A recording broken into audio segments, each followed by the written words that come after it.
Good afternoon. On the occasion of the Egyptian Heritage Month, hosted by the Canadian Egyptian Heritage Association, I would like to welcome you to the Egyptian Museum in Mississauga. The Egyptian Museum is located in the city of Mississauga. It's a nice city just west of Toronto, Ontario. And the exact address of ours is 6341 Mississauga Road. I hope one day we see all of you here. We would like to give you a little overview and idea about the Egyptian Museum, what it's all about, how it started, what's the background, what their objectives, and give you a little tour on all the pieces and the artifacts we have in our museum.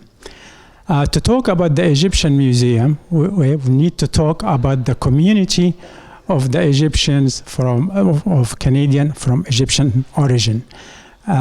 Egyptians start immigrating to Canada in 1960s, 1970s.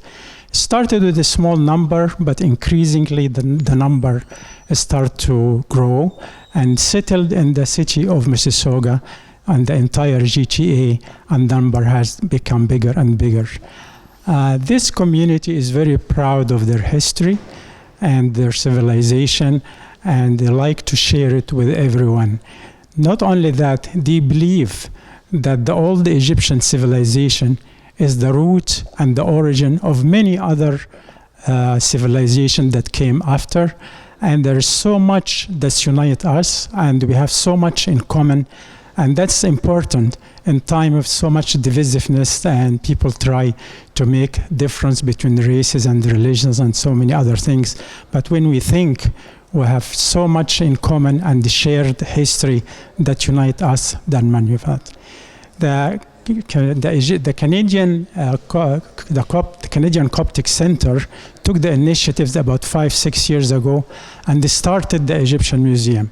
Subsequently, the museum was registered as a non-profit organization and is currently run by a board of volunteers, and everybody work on volunteer basis.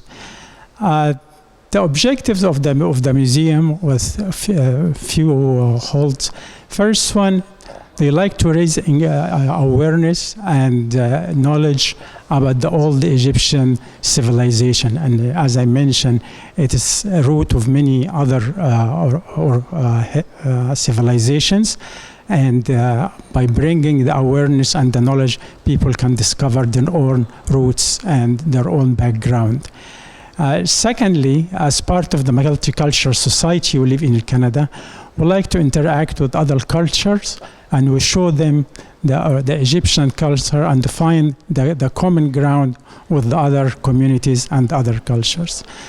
Also, I would like to preserve this culture and this civilization to future generation.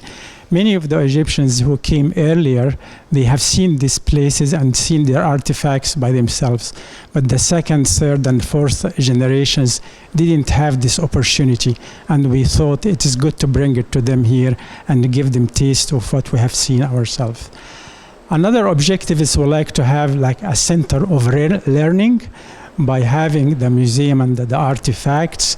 It will provide the pieces of history accessible to everyone here, and anybody who wants to do some research or wants to study more about the Egyptian history can come to this museum and do it. Another objective is we're trying to make all this knowledge and all this information digitally available so people can access them. Talking about the collections we have here in the museum. The first collection is the Pharaonic collection, and it is mainly a collection for King Tut. We started with King Tut because it's a well-known name, and a couple of times there was a tour for King Tut and his collection. Actually, once we're in Toronto and New York, and the crowd, it was a huge crowd, and everybody wanted to see this collection. So we thought by bringing it here and start with it, that will attract the attention. What we have here, the artifacts, is what we call authentic replicas. These replicas are made exactly as the original pieces by artisan who studied the Egyptology, made from the same material, and it is made by the same workmanship, same tools that they used in the old time. And they are certified as authentic replicas from the Ministry of Antiquities. Also, many large museums now use these replicas because taking out the original pieces and go with them is very risky due to the damage to the original pieces. Also, the insurance policies are prohibitive of the fear of losing or damage to that. So many museums using now the replicas instead of the original pieces. The second collection we have is a Coptic collection, and it is icons,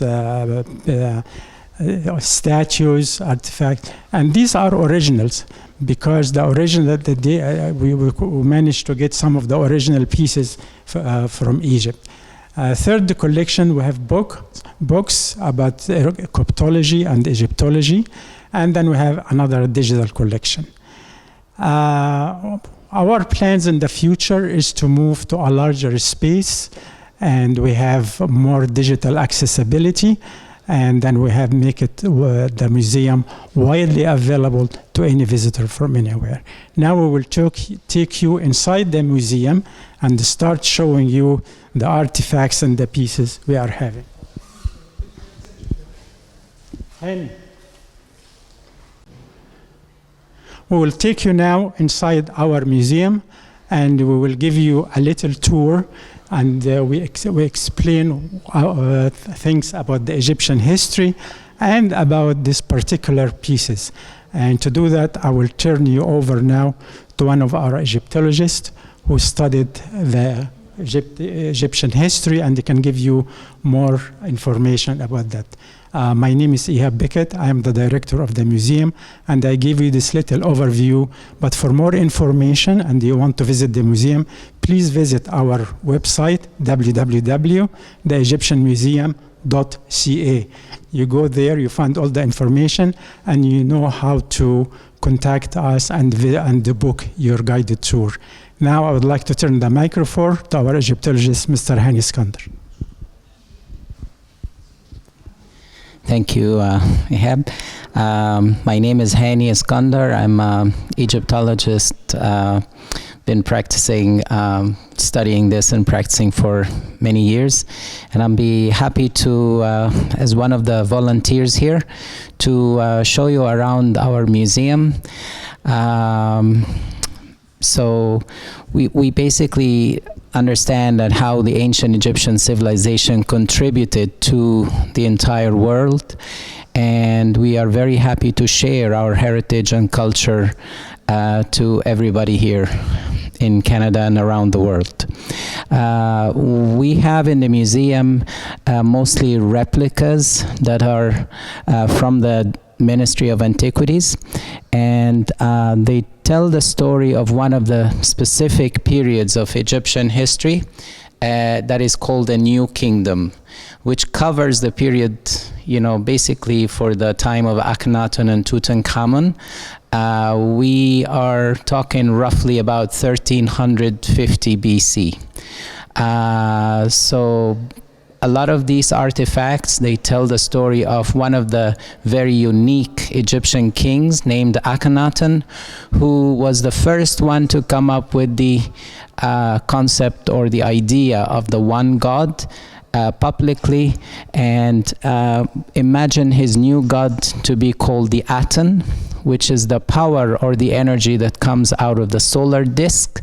And this is how he depicted his god, looking as the rays of the sun coming down and ending with hands that are given basically the sign of life to the king and the queen. King Akhenaten was married to a famous queen named Nefertiti, and they had 6 daughters. And Nefertiti is better known for her bust that was found in the city that Akhenaten made as a capital, which is in Middle Egypt, and that city is called Amarna.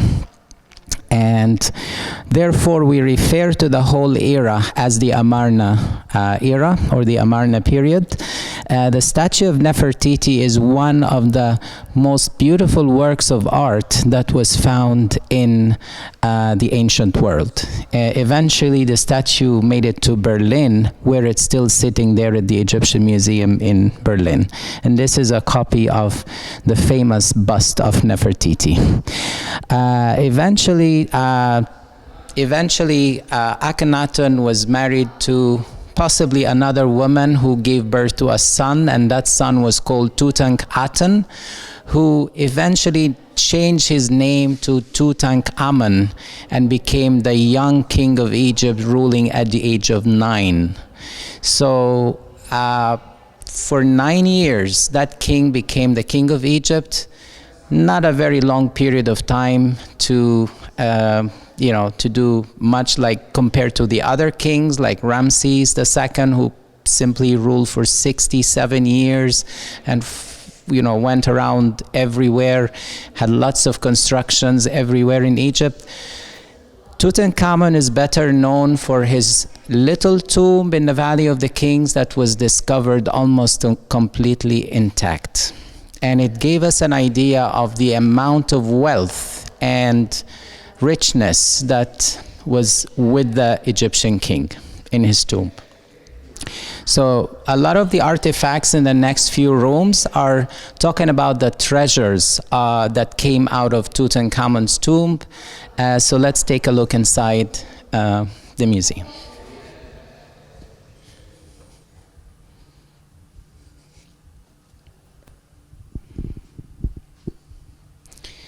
We have a plan here actually on the wall.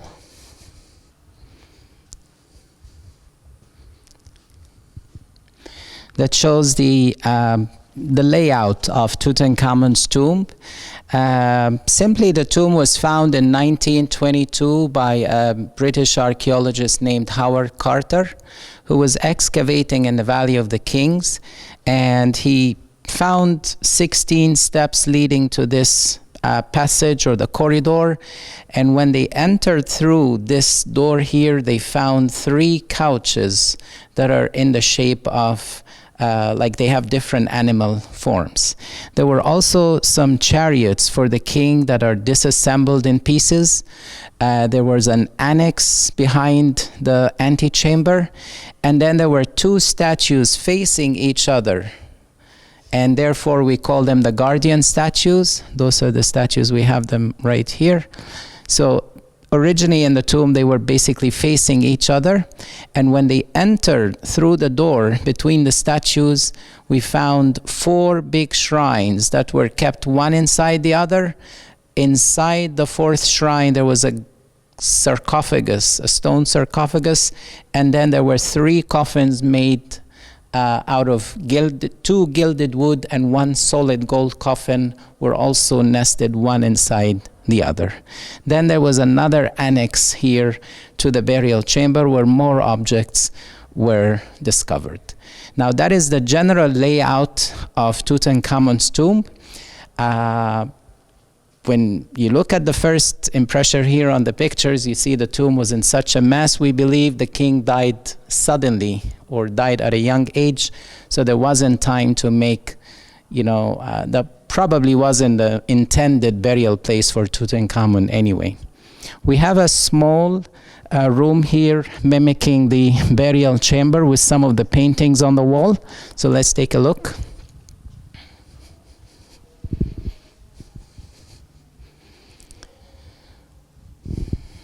So in the center here we have the actual sarcophagus where the coffins of Tutankhamun were buried, including the 4 protective goddesses carved one on each side. And you see how they have those wings as if they are flanking the whole coffin, the whole sarcophagus of Tutankhamun.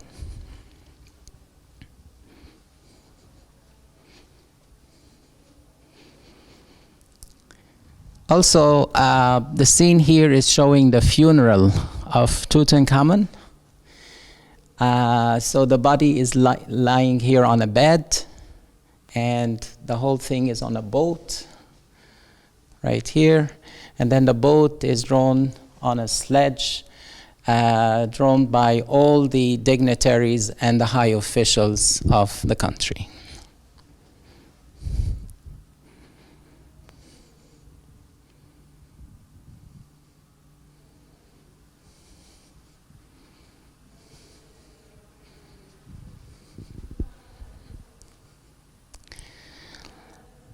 Here is an example of one of the shrines that were discovered in the burial chamber. I mentioned there were 4 of them. So inside the shrine was the sarcophagus that we just saw. And inside the sarcophagus there were 3 of these coffins. The smaller coffin, or the inner coffin right there, was actually made out of solid gold, pure solid gold that weighed 110 kilograms of solid gold. And inside the gold coffin, you may see here like a copy of the mummy of the king, his actual body, wrapped in linen, and there were tons of jewelry on his body. Okay, so the 2 coffins here, the first two coffins are made from wood covered in gold leaf, inlaid with precious and semi-precious stones. And the inner coffin, as I mentioned, was made out of pure solid gold, weighing 110 kilograms of solid gold. They all show the king in crossing the arms to the chest like that, which is associating him with the god Osiris, the god of the underworld. Holding, of course, the 2 symbols, the crook and the flail, in his hands.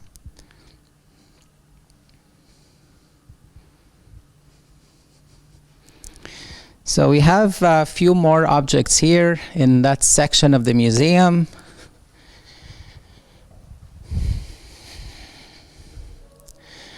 Remember in the plan when we first looked, we saw those couches with different animal forms, and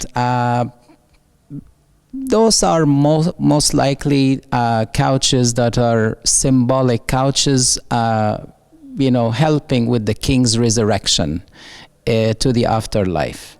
So this one here is in the form of a celestial cow with the solar disk above between the 2 horns. And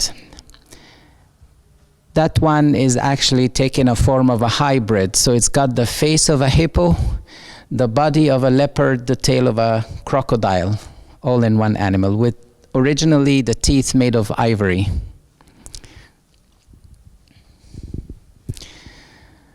Those are the actual beds of the king.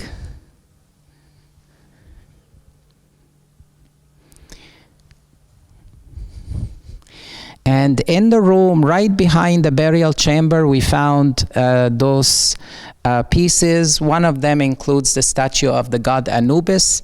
Anubis was a jackal god who was the guardian of the necropolis and watching over the protection of the mummy of the king. Behind that, there was a stone, like an alabaster chest. If you actually look inside, it has 4 sections. Each section has a jar, and the lid of the jar is made in the shape of Tutankhamun's face. So inside those jars, there were 4 little coffinettes, like little coffins, and they included the king's internal organs that were removed during the mummification process. So the whole thing, the alabaster chest, was actually placed in that gilded wood shrine right behind it, and again it's guarded by 4 of these protective goddesses, 1 on each corner.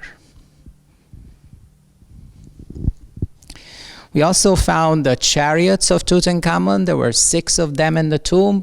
As you saw in the plan, they were disassembled, but they were reassembled later on, and mostly made out of wood covered in gold leaf.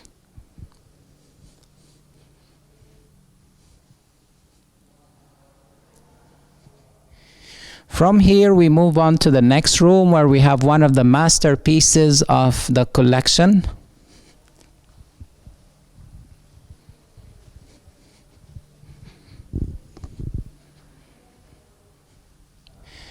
It is the famous gold mask that was found right on the face of Tutankhamun. The gold mask itself is made out of 11 kilograms of solid gold. And it is one of the finest pieces, made in the ancient world. Whenever people think of ancient Egypt, there's usually two things that come up to their minds: the pyramids and Tutankhamun's mask. So here is an image of Tutankhamun. On the forehead, you see he's got both the cobra and the vulture on his forehead. They were the two main divinities of ancient Egypt, North and South, to indicate he was king of Upper and Lower Egypt. Some of the jewelry that were amazing in their workmanship, and as I mentioned, they were found on the body of Tutankhamun. We have an example of that jewelry right here with very exquisite workmanship.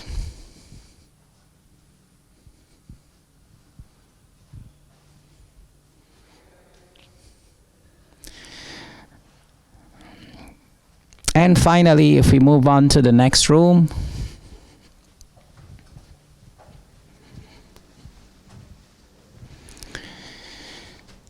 there are some little gems here, one of them showing the face of Tutankhamun as a young child, and it's actually resting on a base that's shaped like a lotus flower. For the ancient Egyptians, they noticed the flower kind of like closes at night and then it opens in the morning. So for them, it became a symbol of rebirth. They believe the sun is born from the lotus flower every day.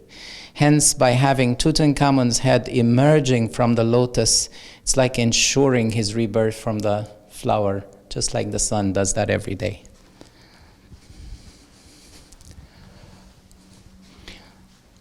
Also, there was a very fine collection in that tomb with, alabaster jars, and some of them were used for holding perfumes, like those two pieces on the corner, one here, one there. There was also this very fine chair over here, which is originally made out of ebony wood inlaid with ivory. And you can see the very exquisite workmanship here on the chair. And one of the masterpieces really is the actual throne of the young king Tutankhaten, as he was originally called, and then eventually changed his name to Tutankhamun. You can see the king with his wife, and they are both sitting under the rays of the Aten sun disk. And on the side of the chair here, if you look on the side, the arm rests here are shaped in the form of a cobra, which was, by the way, one of the protective divinities. And the cobra has wings, and they protect the royal name of the king here. This is just a small sample of what we have. We have a lot more to be shown here, and we would love to invite people to come and take a look. We are happy to show you around, and there's a lot more here that we can show you around the museum. I would like to give the mic to Ihab. Thank you, Hani, for this nice guided tour. We hope that you enjoyed this short guided tour. And I just to let you know, everything you have seen here is identical to the original artifacts existed and housed in the Egyptian Museum in Cairo. And as I mentioned in the beginning, these authentic replicas are made exactly from the same material, same workmanship, same tools, same historical content as they were made. And that replace the original pieces which sitting now in Cairo. There is much more to to see and to do in our museum. We have programs for children, schools, seniors. We have lectures. We have so many other things to do in our museum. And we hope that you will come down and enjoy this unique collection right here in Mississauga, Canada. And again, to have the information and book your visit, please go to our website, www.theegyptianmuseum.ca, or call our number 905-581-2879. Again, it's 905-581-2879, or the website again, www.theegyptianmuseum.ca. We hope to see you all here, to have a good time and enjoy this history in existing here in Mississauga. On the occasion of the Egyptian Heritage Month, hosted by the Canadian Egyptian Heritage Association, we would like to invite you to visit the Egyptian Museum in Mississauga. And right now, on this occasion, the Heritage Month, first 50 visitors will be admitted for free. Also, during the entire month of July, which is the Egyptian Heritage Month, admission will be only 50%. We'd like to see you come down and enjoy this collection of history and artifacts right in the city of Mississauga. Our number here to call, 905-581-2879. Again, the number is 905-581-2879, or visit our website, www.theegyptianmuseum.ca. Hope to see you soon here.